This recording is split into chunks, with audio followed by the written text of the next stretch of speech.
రాష్ట్రంలో కాంగ్రెస్ పార్టీ అరాచకాలకు హద్దు లేకుండా పోయిందని, ఇందిరమ్మ ఎమర్జెన్సీని తలపించేలా రేవంత్ రెడ్డి పాలన కొనసాగిస్తున్నారని మాజీ ఎంపీ బీఆర్ఎస్ పార్టీ జిల్లా అధ్యక్షులు బడుగుల లింగయ్య యాదవ్ అన్నారు.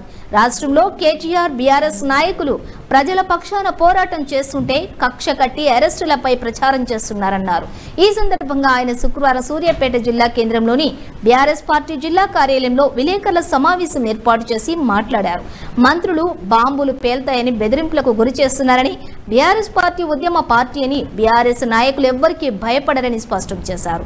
ఈ కార్యక్రమంలో బీఆర్ఎస్ రాష్ట్ర కార్యదర్శి Y Venkateswarlu, municipal chairperson Perumalla Annapurna, జిల్లా గ్రంథాలయ మాజీ చైర్మన్ నిమ్మల శ్రీనివాస్ గౌడ్ నాయకులు, ఉప్పల ఆనంద్ నెమ్మాది నరసింహారావు, బండారు రాజా తదితరులు పాల్గొన్నారు.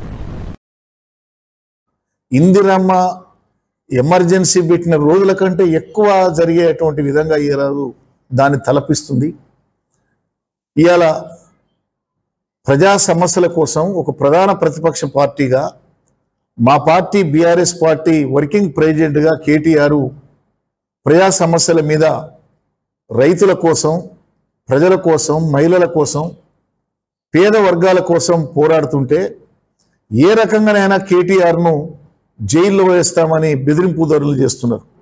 ముఖ్యమంత్రి గారు కానీ, అటు పొంగులేటి శ్రీనివాసరెడ్డి గారు కానీ, ప్రతి మంత్రి కూడా తామే ఒక పోలీస్ అధికారుల మాదిరిగా, తామే ఒక జడ్జిల మాదిరిగా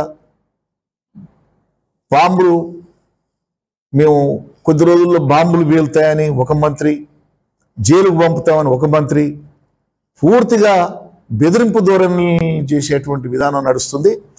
మేము ఒకటే చెప్తున్నాం, బీఆర్ఎస్ పార్టీగా ఇవాళ 60-70 లక్షల మంది సభ్యత్వాలు కలిగినటువంటి పార్టీ, తెలంగాణను సాధించినటువంటి పార్టీ, 10 సంవత్సరాలు తెలంగాణలో అభివృద్ధి అంటే ఏందో కేసీఆర్ గారు ప్రపంచానికి, భారతదేశానికి రోల్ మోడల్గా అనేక కార్యక్రమాలు తెచ్చిన పార్టీ.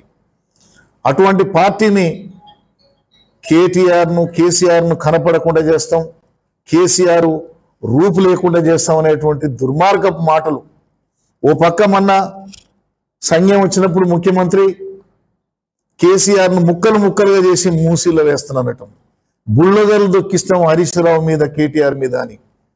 ఇది ఒకరోజు ఇదే ముఖ్యమంత్రి గారు కండ్ల గుడ్లు వీకి కాల్చుకొని తింటామంటాడు, కడుపుగా పేగులు తీసి మెడకేసుకుంటా అంటాడు. ఏంది దుర్మార్గ పాలన?